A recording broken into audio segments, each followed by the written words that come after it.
I'm a storyteller, and I tell stories that are, well, as someone once put it, rosenesque. You can't just be normal and boring. You can't really define it. It's magic. It's crazy. But you know it when you see it.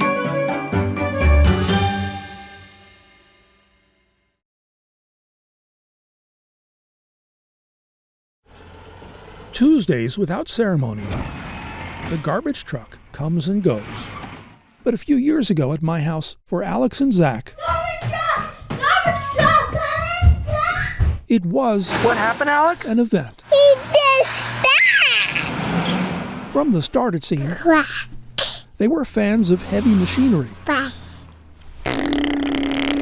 Researchers have scientifically confirmed Scoop. what many parents already know, Scoop. that while in general, young girls will play with a variety of toys, boys tend to choose boy toys, like trucks. Our hominid ancestors didn't drive trucks. So how, I wondered, could this be explained? What about playing with your house truck? Perhaps parents like Ali DeTola They love trucks. just tell kids this Like anything that moves, that goes with a motor. is what they're supposed to play with. Did you tell them you're boys, so you should play with trucks? No, not at all. Or maybe they don't. Infants between the age of... Researcher Jerry Ann Alexander says, in fact, before a boy even knows he's a boy, his gaze will be drawn to these toys. And she says boys will be boys, even if they're monkeys. The monkeys showed almost exactly the same pattern. Researcher Kim Wallen found girl monkeys liked plush toys, and boy monkeys really liked playthings with wheels. There's something else that's driving this. There's no twins. Come on. Not yet. Not yet. Maybe my boy's thing for trucks and trains A train. A train. had something to do with the ability to track motion, There's another train over there. theoretically inherited from ancestors who hunted. Boys have higher activity levels. More likely, says researcher Nora Newcomb, it's about the motion of the boys themselves. Beep, beep, beep. They just sort of move more, wiggle more. Yes. I'm gonna dig all the way to the South Pole. That constant movement. They travel more, even on a playground, because from the point of view of evolution, males are more expendable. They are going to be the ones who hunt, repel animals. Why boys like trucks? This, for a scientist, may be a clue about gender development. Is it really all a matter of context? Does the little girl or the little boy not bring anything to the table? And I think most parents know that that's not true. Perhaps they do come to the table with a few surprises, like Woo! You found us! You found us! Garbage Truck Day. Peter Rosen, KSL 5 News. Get up. Kimball Clark spends hours in his backyard, I guess one of those things that you discover that you just fall in love with. sometimes up in a tree, You dream about it at night. with a great love of his life, I just stare at them. Oh, here's one right here. bees. The bees are the other woman. It began years ago when his son Thomas. Did you really like bees? I think I... Got a thing for bees. Every time he'd see a bee, he'd say, look, a bee, Dad, a bee. And I thought, I'm gonna get him some bees. So Kimball Clark did a little reading and drilled a hole in a log in his backyard. And that right there is an invitation for a bee to make her nest. The next spring out popped not a honeybee, but a blue bee, They call them blue orchard bees. That's their common name. a solitary bee That's a male. that lives not in a hive, but a hole. They're just not aggressive like a honeybee can be. One bee grew to thousands. Clark's apples grew, Larger apples. and his interest in bees grew. This is Wilma, and I'm... Thomas moved on to chickens, This is Lava Lamp. but Kimball Clark kept the And bees so now we have birds and the bees in the backyard. and started a solitary bee business, The birds and the bees, that's right. That's what we're looking at right now. and now proudly calls himself, so you're a bee nerd? A bee nerd. Because he loves bees. Is there a bee on my cheek? And Yeah. he always talks about bees, and he always goes to places that have bees. I am. I call myself a bee nerd. He's like, why do you love bees so much? And I'm like, why do you like chickens so much? Farmers and scientists are very interested in solitary bees as pollinators to help out the beleaguered honeybees. We've only been using one bee species primarily for our pollination efforts for eons, and we need to diversify our species.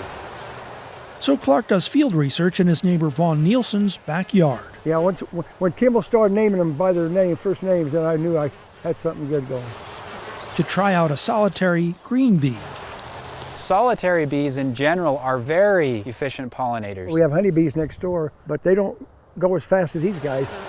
A bee species becomes more valuable once it is manageable. And so that's what I am trying to do. Take, for example, Clark's friend Chris Ricks, fur trapper and bee trapper. Quite literally a mountain man. In the spring, he sets out empty nests. The ones plugged with muds are the... And in the fall, he picks up baby bees. Blue orchard bees.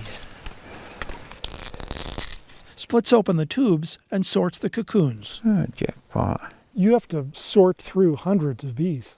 Thousands. We've got to have a more efficient method to harvest these cocoons. Clark's gotten government grants. This is my little laboratory in my backyard. To develop what he calls bee condos. This is the latest version, and it's a hexagonal shape. To make it easier to sort and transport the bees. The thing is, Clark is not a scientist. Well, I'm not an entomologist. He's an artist. Yeah. I am actually a graphic designer. I went to school to be a graphic designer. I've been an artist my whole life. Who's a bee nerd. It sounds kind of like Rice Krispies, and they're all busting out of their cocoons. I've learned a little bit about innovation and how innovation changes people's lives. And you get in a car and you drive to work, and how marvelous that really is. The same can happen with just about anything. And maybe if we keep on doing that for decades, we'll come up with really great ideas. It's a lot better than watching TV. Who knows what Kimball Clark, She's kind of a big chicken, and his kids will discover right in their own backyard. The world needs more nerds. Peter Rosen, KSL 5 News.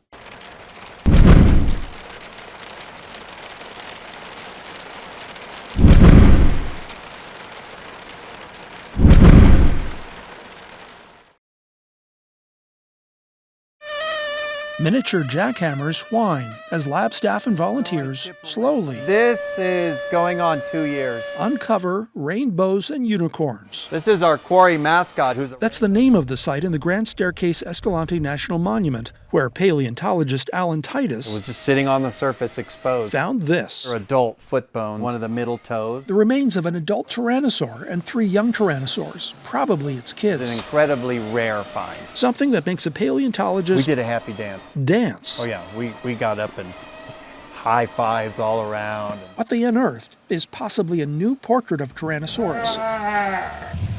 One out of a scene from The Lost World. This isn't hunting behavior, Ian. Not hunting. They're searching. They came for their infant. A portrait of a social animal that rears its young and hunts in packs. Skeptics say, like reptiles today, a tyrannosaur didn't have big enough brains to think about other tyrannosaurs. But Titus says don't compare it to a reptile. Instead, look at a closer relative, like the Harris's hawk. Because bird brains pack more neurons into smaller packages, the hawk is smart enough to hunt in packs like wolves. They set up perimeters, and one animal will drive prey towards the perimeter, just like a pride of lions or a pack of wolves. Titus says that gives the hawk a 50% better chance of killing prey. And maybe that's what helped put Tyrannosaurus at the top of the food chain. I'm thinking these were lifelong groups, that they included extended parental care. The picture of a social creature is supported by this site in Alberta, where paleontologist Phil Curry found the bones of possibly 20 or more adults and juveniles. See the cross-section? Yeah. So the lab workers are happy Like a kid in a candy shop, you know? to take their time uncovering Millimeter by millimeter. And you almost feel like an artist, you know, bringing a sculpture out of a rock. something that may prove Hollywood, for once, right.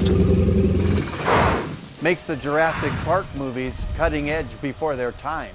The site is called Rainbows and Unicorns because Alan Titus has been known to exaggerate about the importance of finds. For the paleontologists, But this time he says, yeah, this is everything. This is everything mythical. This is a King Tut's tomb in the paleontological world. this really is Rainbows and Unicorns. Peter Rosen, KSL 5 News. Hello, Minecraft world. About a year ago, Christy Seavey's 9-year-old daughter, Kenzie, I'm gonna try to find my old world. became a little more tech-minded. Has always had a really strong interest in all things STEM. Has always been precocious. I started asking questions. She was asking for things like coding and robotics. Seavey, And remember how when the lava cools down, it becomes rocks? How do I code hot lava? turned to her phone for answers. It was my responsibility to take her education into my own hands. Raspberry Pi. She bought her daughter Was I intimidated by technology? Yeah. Yes. MC equals... a Raspberry Pi. I didn't even know what a Raspberry Pi was. I thought Raspberry Pi was something my grandma made for Sunday dinner or something. It's a computer, right? Yeah. It's a computer. Yeah. From mcpi.minecraft, we were able to code and figure out together, and it was something we did together, and I think it built my confidence. But she had a hard time finding educational toys that were a little more user-friendly. And so my brother, he was over one night. Her brother, textiles, plastics. the entrepreneur, I was just expressing my frustration to him. She started just raising ideas. I wish that there was a toy that was this, and this. they started a company called Fuse I ended up developing the Zuby Flyer. to sell a Frisbee kids can code. You can take this magnet wand and you can hack into different games. Hot Potato Memory, Copycat, Pong. And they can actually learn how to code this board right here. We could have a catchphrase where it's like... So her role as a parent landed Seavey, who studied marriage and family therapy, someplace unexpected, in the CEO seat. Your sister's not an entrepreneur. You know, cap tables and term limits and manufacturing processes. Yeah, it surprised me too. I'm a regular mom. Good job. Okay, do you want to watch a movie? Multitasking. Multitasking, I'm good at multitasking, yeah. Josie, please stop, sweetheart. Oh, good job, I like it. Everything I do is to help my girls say bye-bye, find success and happiness in this world. I really think that anyone can be an entrepreneur. You really need to understand what the problem that it is that you're fixing. So we're gonna be making a lightsaber circuit. Kids aren't getting educated very well on STEM topics. Right now, the United States ranks lower than 28 other countries for STEM learning. We gotta snap our batteries on there, we gotta make our circuit. Girls do not get the same encouragement that boys get at all. And there were a few kids who thought I was really weird because I liked math. In our culture are pushed out of STEM topics around the age of 10. Okay, are you ready? That's why Christy Seavey takes these toys and games seriously. Okay, push the button. Because this isn't just child's play. If homework was like engineering, like programming, I'd love it. Could you like flowers above the bed? That would be pretty, I like that. It could be her daughter's Okay, you pick where you want it to be. future. Okay, you keep on playing. Peter Rosen, KSL 5 News. Because you're working with census data. Jeannie Westgard wants to finish her PhD. How long have you been working on the PhD? It's really hard to admit, but it's 15 years. It says export for you. Even though she says it no longer makes economic sense. You want to finish it because you put so much into it? Oh, yeah. Oh, yeah. Because that cost, the money, the time, the effort. Lost opportunities, jobs that I could have had. All that is stuck in her head. You know the sunk cost fallacy. Is this rational or not? And Professor Peter Bosars says he knows exactly where in her head it's stuck. Do you actually see an area of the brain lighting up? Absolutely. Because he studies how we make financial decisions, how we deal with risk and uncertainty by actually peering inside the brain with MRIs and other tests. And the very same thing that happened to Westgard, what people call the sunk cost fallacy, happens to a trader who has a hard time selling a losing stock and cutting his losses. It happened to Bosart's test subjects who traded imaginary stocks while inside MRI scanners. The price of that losing investment is stuck here, he says, in the striatum, in the primitive brain. That signal, that price signal, is so strong in their brain, and that's what we showed, right? That it basically overrules their rational thinking. Evolution, he says, taught humans how to deal with dangers out in the wild. But financial risk is a different animal. The big question is, how unadapted is the human brain to financial risks? And can we do something about the financial risk so it becomes much more like the risk that we understand? For instance, the stock market has big ups and downs. It happened in 1987 as well. It drops 50%, and we panic. Time magazine, I remember very, very well. When maybe, he says, we shouldn't. That cover, that message was completely wrong. Not now, we actually don't even talk about 1987 anymore because it was clearly a fluke. Your brain reacts to those exciting events because usually that means that something has changed. And as a result, we may overreact. The more volatility, the worse people do. Says financial planner Ray Levitri. The average investor will buy when they feel good and sell when they feel bad. If this is really true, then we have to be very, very careful about asking people to take charge of their finances and trade in markets, directly or indirectly. Levitri says an investor can short-circuit those emotional missteps by establishing a personal investment strategy and automatically rebalancing their portfolio. Rebalancing forces you to buy low and sell high. At the same time, Bossart says, the emotions we fear might get in the way of sound financial judgment might actually help.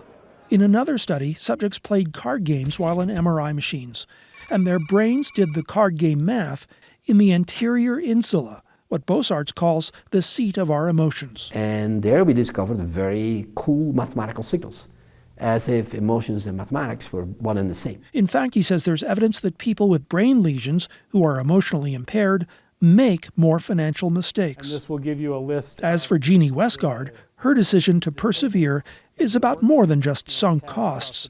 It's about her academic identity, about being a role model for her son, and about honoring her late mother. She was my greatest supporter. She says she knows full well her decision doesn't make economic sense, that it comes not just from the brain, but from the heart as well. Peter Rosen, KSL 5 News.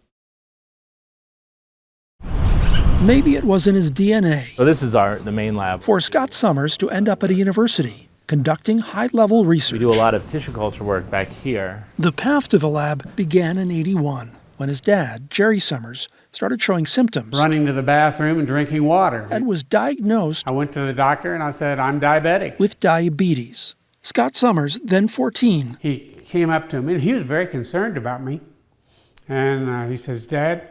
Made a vow. He said, I'm going to find a cure for you.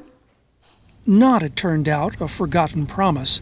Summers studied biochemistry, then a PhD in physiology. How insulin works, how we think it loses its effectiveness. And in the late 90s, started advancing the idea that a kind of fat, ceramides, contributes to diabetes. When we fuel up, Summers explains, the body stores excess energy as triglycerides.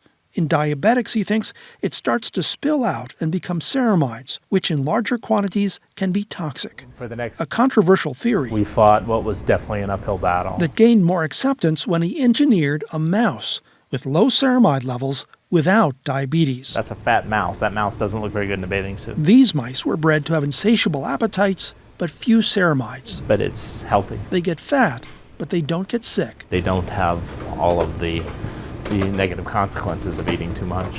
When some people think of diabetics, they think... People think, oh, fat, lazy. When maybe they should think about his dad. Before he was diagnosed, he ran. Well, I was already running 5 miles a day. Afterwards, he ran a lot more. 10 miles a day, and he started doing road races, and he became just this elite athlete in his 40s, and it was incredible to watch him. I mean, he did everything right and still became insulin dependent. We've made about 200 drugs. So Summers has formed a company to develop drugs that regulate ceramides, the way statins control cholesterol. So how long do you think it might be? But getting a drug to market... We're a long way for the human stuff. ...will take time. Finding a cure... And this molecule... ...will take far longer. About a year ago, I said, you told me one time you're going to find a cure for me. And I told him, I said, I'm running out of time. He said it's harder than he thought it was going to be. I still am holding out hope that there's something we could do that would impact his life in a meaningful way. It's still a long shot. And has anyone ever found a connection between a young Scott Summers paid attention when his dad became a diabetic. What size sample? And a student of the disease. First got diagnosed, and he just picked up every book he could. And he went to the library because he wanted to learn everything about the disease. Scott Summers inherited that passion. Seeing his passion for learning that made me want to learn that. What are you guys working on? That curiosity. That curiosity rubbed off on me. It influences everything I do, that commitment to excellence, that was his phrase, And being a scholar, that was another phrase that he really Scott Summers wanted to be would talk about a lot, and it's something that I wanted to be. I wanted to be like him. like his dad. Peter Rosen, KSL 5 News.